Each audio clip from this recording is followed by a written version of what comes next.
We're back. Um, Last time we were recording, we having some technical issues, so we had to we didn't just change clothes in the middle of the episode. I just want to let you know we're doing two takes for this recording, and we had some technical difficulties, so we're trying to finish the episode. Um, what we were discussing was different scenarios of competition in which competing as a team and different mats as well. So, how do you feel like about like those like different scenario rather than just stereotypical just mats altogether, just one on one in the pet in teams competition? Oh, I really like the wall idea. Like, I mean, maybe not necessarily like a small pit, like, but even you know how CGI has like the walls, so you can't like run out of bounds. I guess you can't walk out of bounds. So it it like forces you to stay in the game. So one thing that was kind of um it's frustrating to watch, and I'm sure it's frustrating for the athletes. Like when we're was watching Toro, is when one person is really pressuring and trying to get the takedown, or you know they're going forward or whatever, and the other person keeps backing up out of bounds. Like they keep going out of bounds because it stops it, and then they get recentered. So it's like if I'm trying to, you know, take you down and I get close to it, or I get like a body lock, or I'm capitalizing on your movement, and then I just kind of, you know, I walk out of bounds, they have to reset in the middle. So that was happening quite a bit. That happened quite a bit at the last one, the last Toro Cup too, at the very last match. Was it the heavyweights? So yeah, Yeah, I and at remember that this one, one. it was Diego and Gabriel, and then this one, uh, the two guys that um, were going. I mean, I don't know if they were heavyweight, but they're definitely bigger. But same thing, and it was like you could see that it was like definitely frustrating because the one guy kept just going out and going out, and if there's a wall there, there's really nowhere for you to go. You have to walk up or come. You know what I mean? Like come back around, or else you'll fall out of Yeah. Also, it's the hard to thing. I have to sprawl that way too, right? At the angle, Yeah. there's no way you be able to sprawl on an incline. No, you have to like circle or, you know, but I think that that's actually pretty smart because you can't go out of bounds. There's Yeah, nowhere, you know what I mean? So even in like the higher level grappling matches, but I mean, like when there's a ton of people competing at the same time, obviously, like unless you had a huge space with like the wall and you had that kind of you had those that many mats, you could make it work. So where you could have like individual spaces on the inside, but I don't know. doing a skating ring. They Yeah, have many of they have many of those in the skating that's ring. actually, yeah, you just have the wall there. Just put mats on it. 'Cause Because they really have that's to. yeah, it's like super annoying, and it's kind of it's like I can only imagine, like I said, it's probably super frustrating to be in the situation when you're competing, against someone that keeps doing that, but it's also like when you're the spectator on the outside, you're like, "Man, this sucks." You know what I mean? Yeah. Like, just because Because they yeah, in grappling they don't have stalling. In wrestling they yeah, do, but in grappling they don't. yeah, it's like that way they don't have to you can't really run away from the match. It's like, it is what it Yeah. is. And then sometimes you can actually kind of cheat in there like that way when they go out of bounds. I've seen, well, back in Russia when he went against Kid Dale last, who's number one, Mhm. he had a single leg and they went out of bounds. But when they went out of bounds, he let go of the leg and reached for the bag. So it made him restart from back in Russia's on Kid Dale's bag because that's what their stop. But Kid Dale stopped like grappling because don't stop. Russia went to the back, so we started on the back, Right. which is like more advantage for Wagner. Yep. But in the pit, you just continues the timer doesn't stop in the pit or the ball, whatever it may be, Oh, yeah. because Oh, it's it no doesn't? resetting. Because no resetting, the Yeah, there's timer no just keep going. resetting. They don't have to keep stopping and putting him in the center, stop and put it in the center, and when it should have been a 10-minute match, it's now, like, 20 minutes Yeah, in, you know? Um, yeah, that's super frustrating, and I can't imagine, like, you're the one in there, can you imagine? And then you stop because you go out of bounds or whatever, and then they reset you like that in the middle with the person on your back. it's hard to keep up momentum. Every time Yeah, resetting, the momentum is gone. Um, what do you think other competitions that have? I don't know if you heard TFA. They have a like a donut competition. they have a what? Donut competition. So you eat a donut I think every time you get submitted, you have to eat a donut, and you have to eat it within a certain time period, like time limit to get back in. But then they changed because it was going too long. So I put every 3 rounds or every 4 rounds, everybody has to eat a donut. And those donuts are huge. So like how many rounds can you go? I think it's like I can't remember $2,500 was the prize for the winner. Damn. I mean, shit, like, I would probably get sick to my stomach and Yeah. puke, Yeah. especially if you're having to, like, grapple really hard in between that, like, ugh. That's a lot of carbs. Yeah, and then, like, typically well, I don't really eat that much before like, I can't eat No. a within 2 hours of training or else I'll be sick. Yeah. Like, I'll that food will be coming up, but, like, I can't imagine having to stop and eat something like a donut that's Yeah. so, like, heavy and sugary on your belly, like, no Yeah. way. I think the last No. one went, I think 4 hours. The last time that he did that. That's a lot of donuts. That's that's awful. Yeah. Like, I don't know. That's like ooh. So did anyone get sick? Yeah. I'm pretty sure people at one time, not this one, the last one, but the one before that one, Avery, he's talking about somebody was like eating his donut so he can get back in. So he put his mouth before the time finished.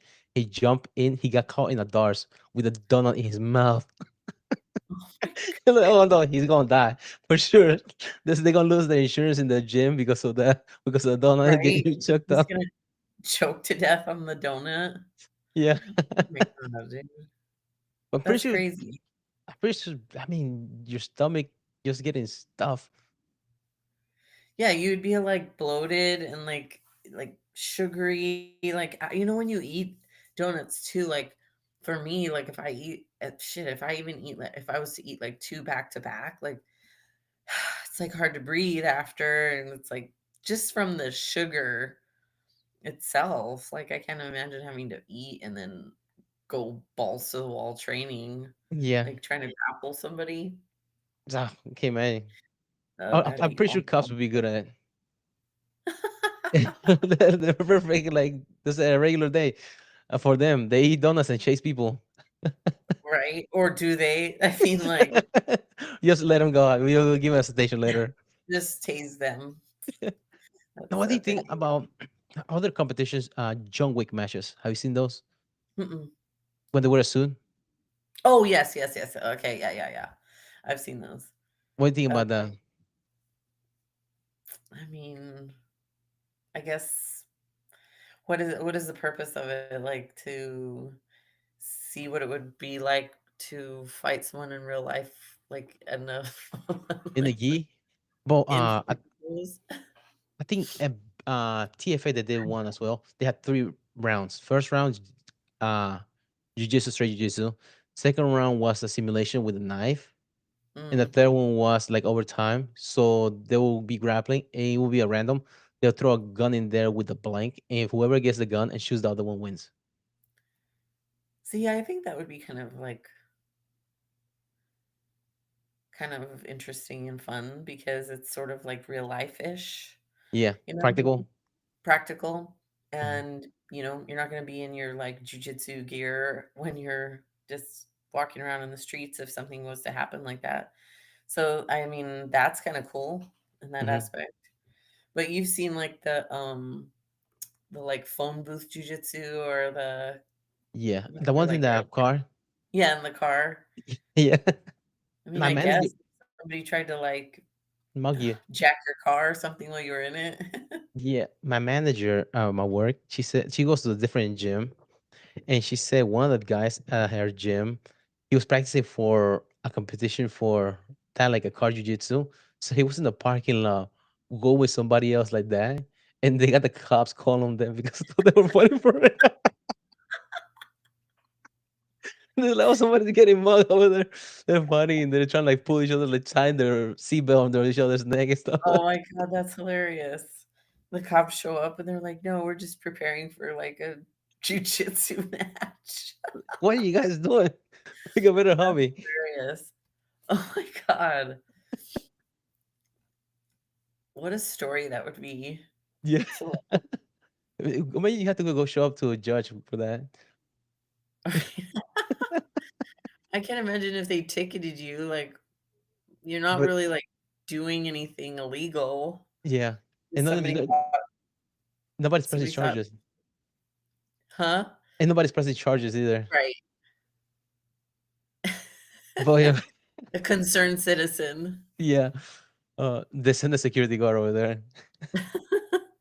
Check out I over mean, there. I guess if I saw that too, like, initially, you'd be like, "Oh, shit. Those 2 dudes are scrapping in that car." Yeah, and you see that in the I don't Food Lion parking lot. yeah, like, in a parking lot, I probably would be like, "Maybe we should call the police," or, like, go over there and look to see, like, what was kinda happening, Yeah, making sure there wasn't, like, children or women in the yeah, car. yeah. It'd be like the scene from uh, Deadpool and Wolverine when they're fighting in the Honda Odyssey. Yeah, It's busting all the windows. right? That's funny as hell. Um, as far as like transition from we cover about the pressure of between being a competitor and as a coach. What do you think is more difficult, being a competitor or being a coach? Oh, yes, I think being a coach, um, because, like well, I don't know how most coaches feel, but for me, I carry a lot of, like, that on my shoulders, like because 'cause you're the person that helps with the preparation, you're the person that, like, helps, them push past their, physical limits in training, and, you're giving them pointers, you're trying to help them through the tough spots that they're getting caught in, all these different things that you do to help that person prepare. And then when you're at the competition, you're the one on the side, like giving the instruction. Because, when you're competing, sometimes you're stuck, well, especially if you're first starting, to compete. And if, your coach is like, hey, do this. And you start to do that. And then it, it doesn't go the way that it was supposed to go. You're like, ooh.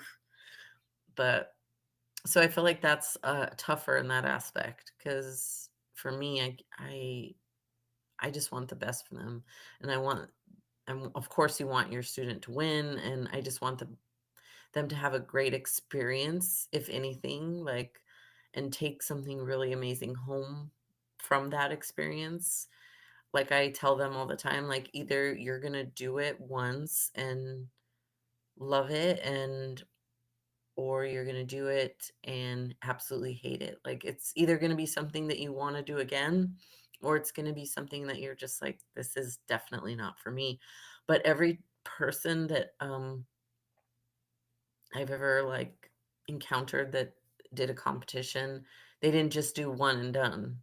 They did several. Whether they did it consistently, I mean, some of them did, some of them didn't, but they did more than one and it brought something of value into their jujitsu life and in regular life. Because I mean, that kind of thing brings out things in people that you don't experience, or you didn't even know was there. Like, oh my god, you didn't realize that you were like you could be such a nervous wreck, or like your head plays tricks on you, or you did something really well under extreme pressure. There's just there's a million things that could happen that can help you grow from that experience. So And you I think that surprise yourself at times too, like how good you can get yeah. in a I mean, period you of time. you go back to the drawing board and you're like, "Okay, I need to work on." You can watch your match and see what you need to work on, or, like I tell people, like, it physically you're there, like, you have the physical capability. It's maybe, like, the mental part that you shit the bed every time. You know what I mean? Like, you just your anxiety or your nervousness or whatever it is that you're experiencing is like crippling your performance. So you need to work on that. And that's like people don't understand too. Like that part is just as important as the physical part. Like you train your mind the way you train your body, you know? Every time you Yeah. go into like training jujitsu, you're getting better. So you kinda have to do the same thing with, like, your mentality. You have to train it so that way every day it gets better Yeah, and you can because deal you only with your train the body emotions so better. long, and then the physiological response of pressure, how you respond, and also transfer to life as well, the everyday life. That's how you learn in jujitsu, because you're able to be Mhm, calm under pressure while rolling, and you learn about yourself, not just in the grappling aspect, but how you respond to different stimulus and challenges mhm, that you get. mhm. Yeah, it's like figuring out, like, what happened there and how can I fix it? Because sometimes it's like you're like I said, you're physically capable. You perform really well every day on the mats, and you can totally do this, but you get so much in your head that when you go out there, you you flop. So it's like, well, your jujitsu's fine. You just need to fix that part, and fixing that part like will help in a tremendous way because it helps you grow not just in that moment in jujitsu because you apply it like to so many different other things. You know what I mean? It's not like you're just you have to understand why you're getting so nervous and why you view it as this huge like monster. Like what about this situation is making you feel like it's, you know, you're fighting to the death like and you're Yeah, freaking out about it. Like yeah, that's that's that's not the what this difficult part is. for the coaching part. Like, how do you talk someone into competition? Because some people are like, you have some people that are terrible in practice, but when the lights come on, they just show out. Like TC, he's one of Mhm, those people. And they have other people that are like all American practice. They're like perfect practice, every practice. But when the lights come on, they just like tears on the headline. They mhm. block themselves. They're like their own worst enemy when it comes to competing. And it's difficult. How do you handle those students like that? They have like mental blocks. Um, well, like I tell them like what it is it like what you have to do some like self work there. You got to figure out what about this situation is making you totally like freak out and deer in the headlights, like you say. Like, what about it is making you feel this? Like, let's think about it. Let's sit down and actually, is it the people? Is it the fact that like you feel like a tremendous amount of pressure all of a sudden? And that's whatever that person is feeling. It's different for probably everyone. I mean, it can be similar for a lot of people, like some feelings, but it's also very different. And then we work on that, okay? And then one thing, like I just share my experiences, and I'm like, hey, like I used to feel this particular way, and every first match, usually I would lose. And after that, then I would win all the rest of the matches. So it was usually my first match. So I had to like go back to the drawing board and figure out why wasn't I doing well when my first match? Well, I wasn't warming up the right way. Like in, I didn't have I didn't know what I was doing. You know what I mean? And okay, so then I started literally doing like the warm-ups that I did to when I was at practice. I would just start doing those stretches and warm-ups I did at practice. And then I was like, duh, it's the same. So I got a light sweat, my body was nice and warm, and I was good to go. Like it was a little bit of an adrenaline flush, and then I felt better. And then in practice, I would think to myself of the competition. Like I would think this is the competition. And we'd have like your hard rolling sessions, and I would never really put myself in that mentality in practice until I started like when I would lose the first match, and I was like, "Okay, this is the first roll, and you know, I need to think of it differently when I'm in practice, and then it'll feel different when I'm on the mat competing." And then I mean, I just kept doing it over and over and over. Our And then college I coach, finally would be like, "Okay." I mean, you still feel our college coach used to tell what's us it? about that first match as the worst match that you're gonna have Mhm, all day. You have to get that one out of the way. So like you were saying about the warm up, mhm. try and make warm up like it's your first match so you can get out of the way. So whenever you go out there, you're in the second match. Because whenever you Yep, go, that's always that worst match. Like, dude, like what the hell is going on? Like, and then it goes by so fast too. By the time you try and get a hold of it, it's out yep, of your hands. That's what it feels like at times. mhm. Yeah, it's like when, well, you've done competition classes, right? When you do your warm-ups for competition class, before you go to do whatever kind of rounds you're gonna do, and it's like brutal, right? But it's like every competition class that I've done or pro training that I've done, our warm-ups were intense. Like they were the stretching and the normal warm-ups just to get your body loose or whatever, and a little bit warm, but then you go into like the drilling warm-ups where you're like breaking a sweat, like drilling back and forth, and you're doing your takedown drills, you're doing, whatever. And like you said, it's already like when we start the live rolling or the situational training, we're already drenched in sweat because we've been basically training for like 30 to 45 minutes already. You know what I mean? So I think that for most people, I don't know, for everybody it's different, obviously. Like, get don't treat it any different than when you go in to train at the gym and you're having your best rolls. Like you should prep the same way. It Yeah. shouldn't be any different. I learned that lesson.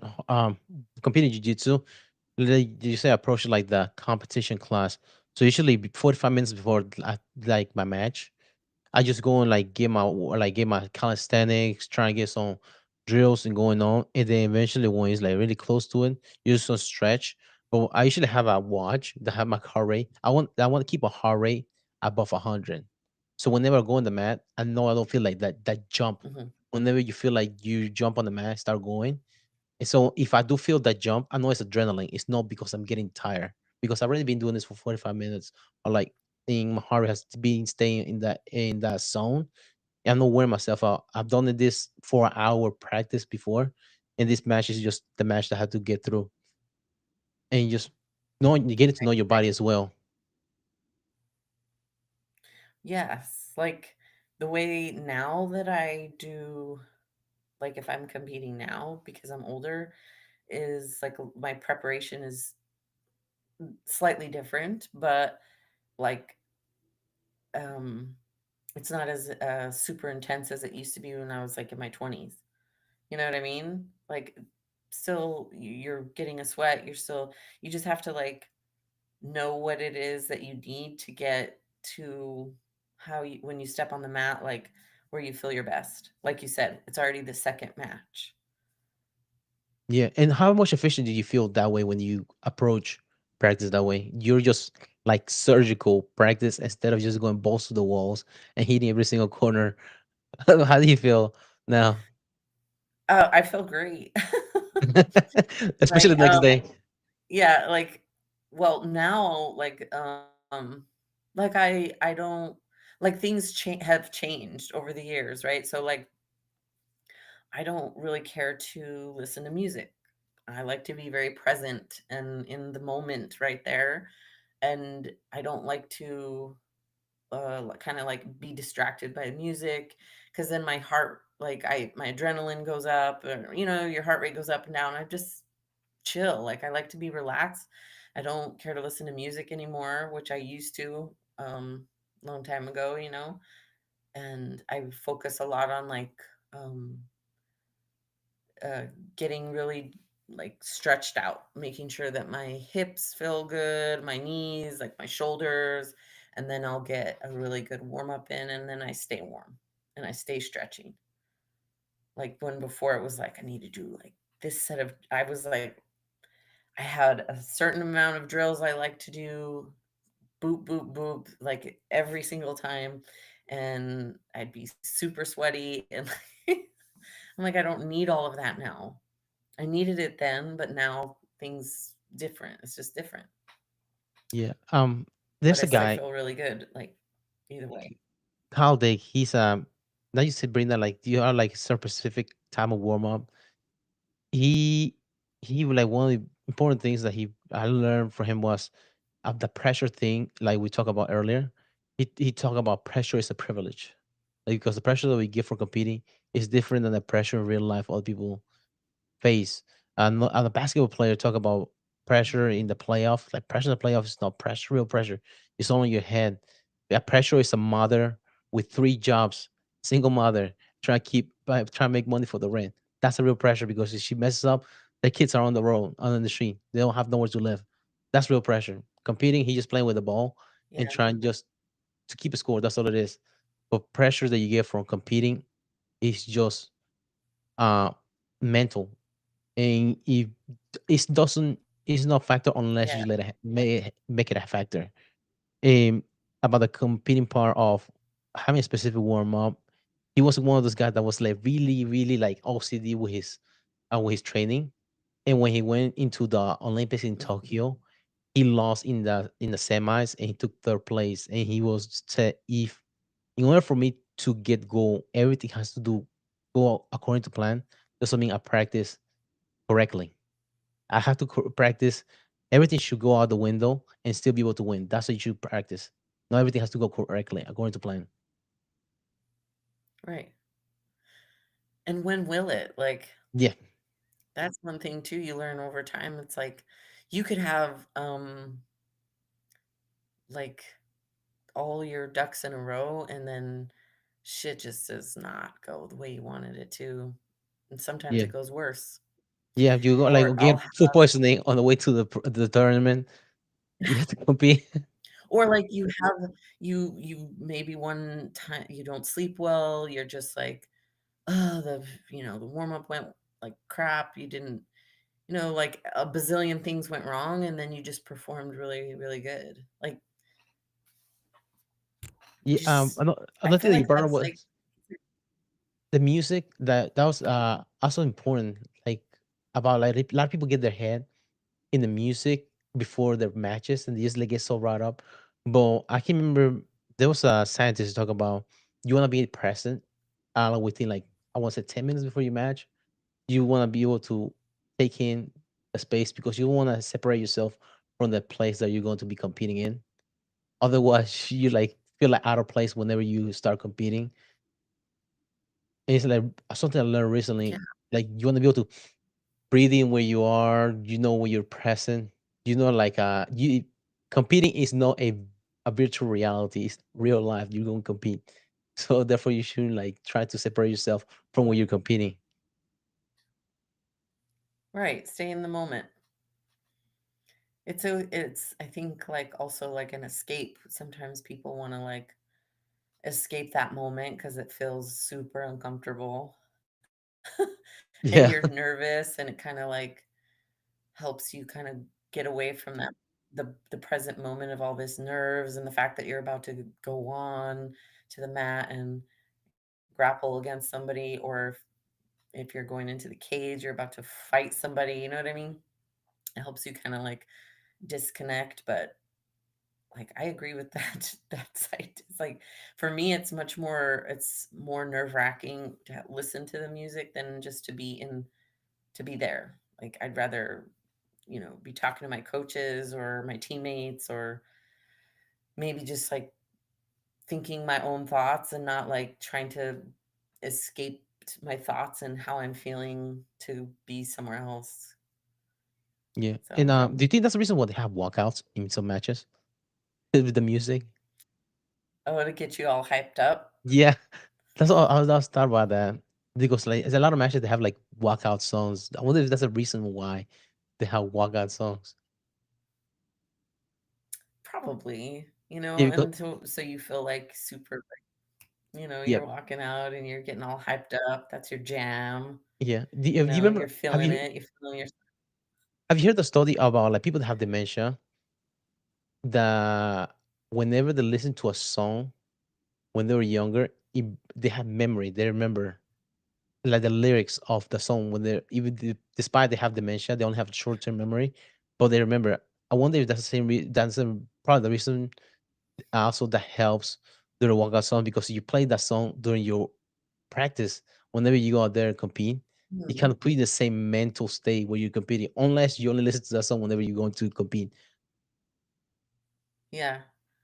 Well, I used to like, I mean, I guess that makes sense. And then or like your gym jams when you're like at the gym and you're working out really hard or doing your conditioning, and you have your one song that like kind of you hear it and it kind of motivates you a little bit more, and you're pushing a little bit harder in that during that song. So that's probably why. Yeah, I just never really lifting asked, heavy to Dancing Queen. Dancing Queen. right? Hey, to each their own. Getting their mental state, getting zoned in. Right? Like, everybody's face is different. Yeah. But yeah, like I was always wondering, like, how like do you talk people? Because that's also difficult as a coach to walk them into competition because it's difficult. And another thing is building them up after a loss. Mhm. That's difficult as well. Well, I had, this really, really resonated with me, when a old coach of mine and training partner, um, was helping me prep for one of my MMA fights, and he'd be holding mitts for me, and, we're, like, working the pads, and it's brutal training session. And you're calling out combinations, and I'm trying to, work and move my head and do all these things, and like whenever you mess it up, I would just be like, fuck, man, like, and I would just get real irritated. Yeah. You mess up the combination, or you're whatever, you're skipping a beat, and like, for me it's like super frustrating because it's like I'm like, I should know this, like, and he'd be like, why are you celebrating the negatives? Like, just fucking let it go and let's keep going. Let's keep working. Quit celebrating the negatives. And I'd be like, I was like, what? Like, nobody had ever put it to me like that. And he's like, you're over here, you're basically having like a celebration for the negatives, like this thing that doesn't like, why are you giving that energy? Like, stop fucking giving it energy and let's keep working. And so he would tell me that when he'd see me, like, getting frustrated, or, like, you're getting frustrated with yourself, right? And he'd be like, "Quit celebrating the negatives. You're Yeah. having a little celebration there." And I'd be like, "You're right. You are. You're basically having, like, a pity party because you're messing up, or practice didn't go the way I wanted it, like, who cares? Move on. Let's go to the next thing. Yeah. So, I take that, and that helped me because I was like, I'm focusing on the wrong things here. Like, I should be focusing on the things that, like, I'm accomplishing that are bringing me closer to the goal, not, like, these little hiccups here and there. Because if I keep focusing on the goal and the hiccups will work themselves out, right? We'll you know what I mean? Because we keep showing up, we keep working this, particular thing, and it doesn't matter if I mess it up the first 10 times. I keep that, showing up, working at it, and I don't celebrate the times that I fucked it up. I go to the times that I did it well, and I focus on that. So to me, that really resonated with me because I think too a lot of the time, and I'm sure you have been there too, when you're like training for something, or maybe you just feel like you're not you're like plateauing, or you feel stuck. This thing, whatever, maybe you're always getting stuck in the bottom of side control or something, and you're like, man, why do I keep getting stuck here? Like, I shouldn't. And you get frustrated, and then you start like being negative to yourself, and being negative to like negative self-talk about your game, and basically telling yourself that you suck. Yeah. Right? And that does not do anything good for you, and it doesn't help you, like, get better. Like, recognize that you're having, whatever the problem is, that maybe you keep getting, caught there, and then just keep working to fix it. Keep working to fix it. Don't keep celebrating the fact that you keep messing it up. You guys are wasting So that's what I motion. try to tell my students. It's like Right. wasted motion for like all the energy you're using. And just try to keep it like, yeah. And your emotional, it's energy. It's like you're just wasting it on, throwing a pity party for yourself. It's like you could be focusing on something else and making the game or whatever, making it better for yourself, instead of you're basically having a pity party. And what Do for? do you think It's that not applies to doing life you as well? anything. The same concept? Absolutely. How many Yep, times you being driving, for like, you have to sure. go to Because a good job, and on the way there, somebody just cut you off. You're like, "Motherfucker." Just like like, just lose your shit right, because somebody do something silly, and probably they don't even pay attention to you, what happened.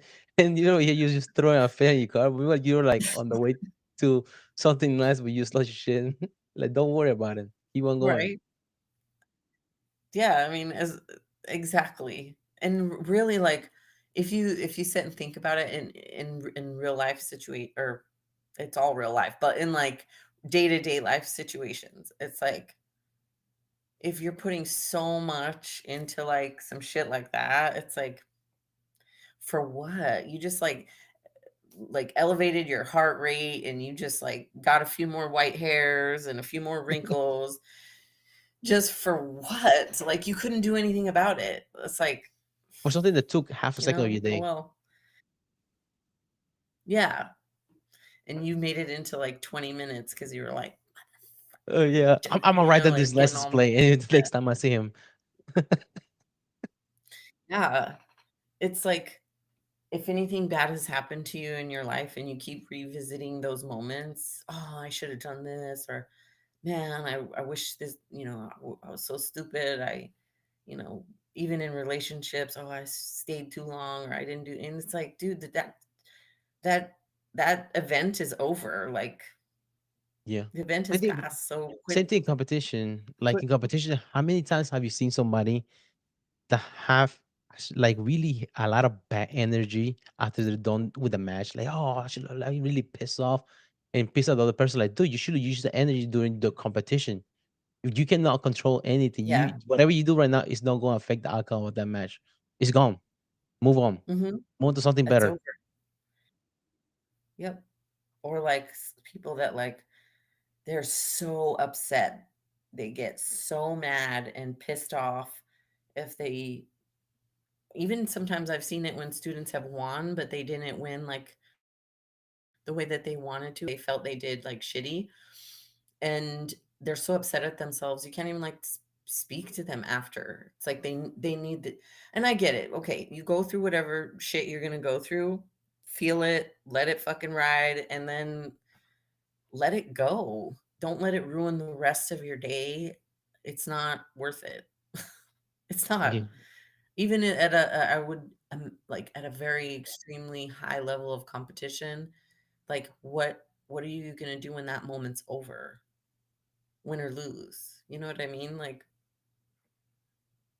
It's you all part of can keep experience. reliving it that moment and feel like, "Shit." You cannot lash out others either. Like it affect Mhm. your outcome of your whether you win or lose. Because like it's not really enjoyable being around somebody like that either. A we try to talk about the topic how No. like coaching No and way.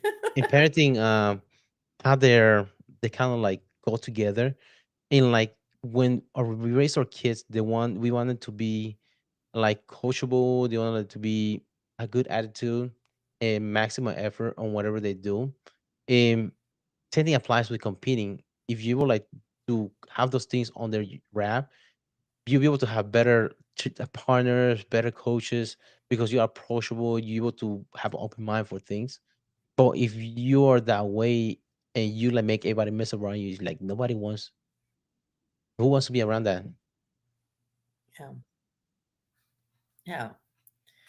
Nobody wants to be around, that kind of energy because it's like it it's contagious and it's not a very good vibe and people probably don't feel good around you, you know?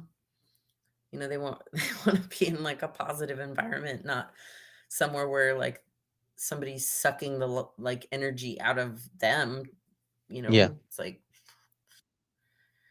um it's an important lesson but to I learn. Like, like that.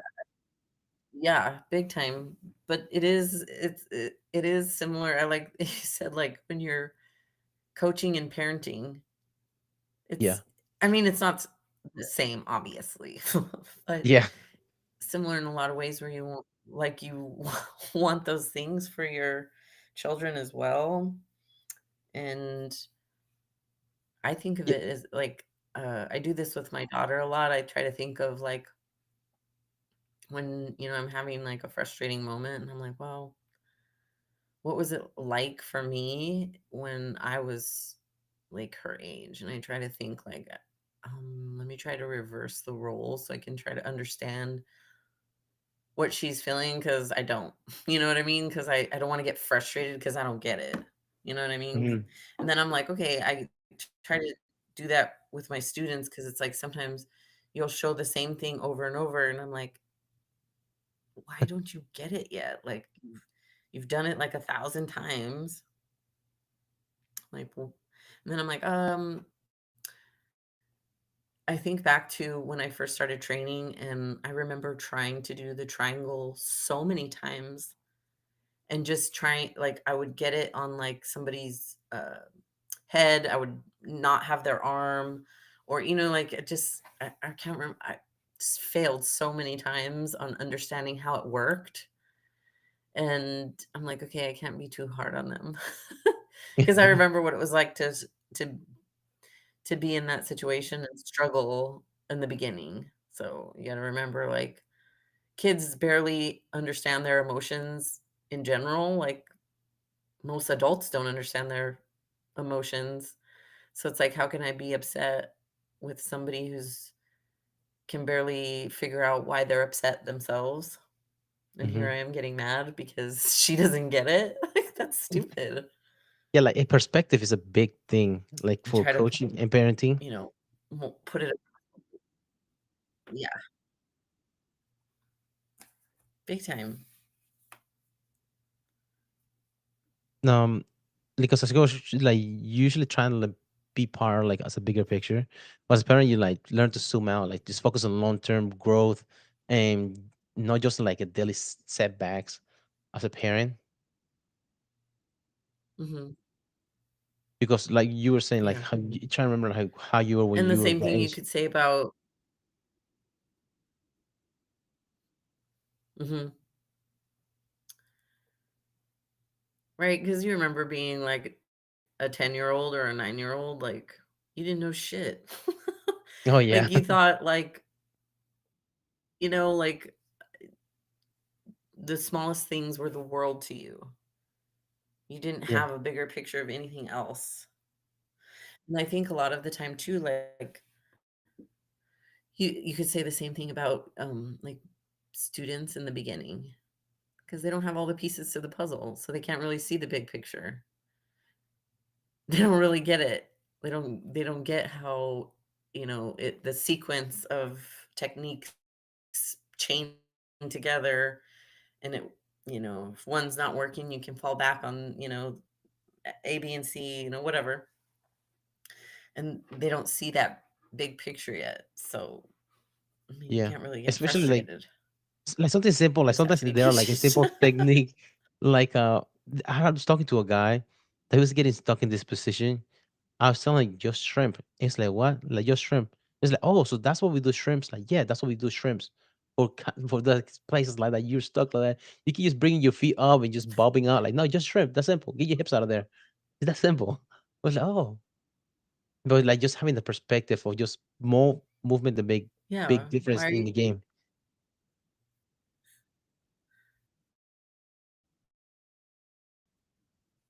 right? Or it's like, why are you making this so hard? Yeah. It's not hard. Yes. Like I teach, it's just not hard. You're making it hard. Like I just try to you like do the break it. you like you just said, like the shrimp. You do the